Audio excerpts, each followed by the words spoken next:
రాష్ట్ర ముఖ్యమంత్రిగా ప్రమాణ స్వీకారం చేయబోతున్న నారా చంద్రబాబు నాయుడుకి DYYF జిల్లా కమిటీ శుభాకాంక్షలు తెలిపింది. ప్రధానంగా నిరుద్యోగులకు ఇచ్చిన మాట ప్రకారం మొదటి సంతకం 25,000 పోస్టులతో మెగా DSCపై పెట్టాలని DYYF జిల్లా కార్యదర్శి నాగేష్, జిల్లా అధ్యక్షులు రాఘవేంద్ర, నగర కార్యదర్శి హుస్సేన్ బాషాలు కోరారు. 20 లక్షల ఉద్యోగాలు ఇచ్చే వరకు నిరుద్యోగులకి నిరుద్యోగ వృత్తి జూలై నుండి ఇవ్వాలని కోరారు. రాష్ట్రం అభివృద్ధి చెందాలంటే ఇది మంచి అవకాశం. రాష్ట్రానికి ప్రత్యేక హోదా, విభజన హామీల సాధన, ముఖ్యంగా కడప ఉక్కు కర్మాగారం నిర్మాణం, కర్నూలు రైల్వే వ్యాగన్ నిర్మాణం వేగవంతంగా పూర్తి చేయడం కోసం కేంద్రం పైన ఒత్తిడి తేవాలని సూచించారు. గత ప్రభుత్వాలు నిరుద్యోగులను పట్టించకపోవడం, నియంతృత్వంగా వ్యవహరించడం వల్ల తగిన మూల్యం చించుకోవాల్సి వస్తుందని పేర్కొన్నారు. ఉద్యోగాలను ఇస్తామని చెప్పేసి 20 లక్షల ఉద్యోగాలు ఇచ్చే వరకు నిరుద్యోగ వృత్తి ఇస్తామని చెప్పేసి చంద్రబాబు నాయుడు గారు హామీ ఇచ్చారు.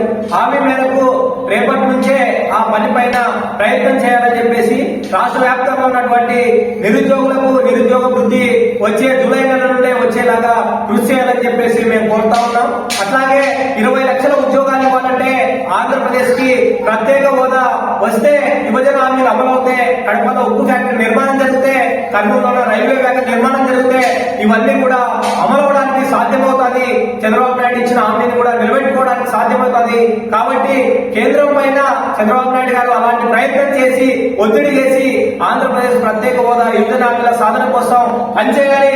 ముఖ్యంగా నిరుద్యోగులకు ఇచ్చినటువంటి మెగా DSC హామీని, నిరుద్యోగ వృత్తిని, అట్లాగే 20 లక్షల ఉద్యోగాల హామీని తక్షణమే దానిపైన పనిచేయాలని చెప్పేసి DYFI జిల్లా కమిటీగా మేము కోరుతాము.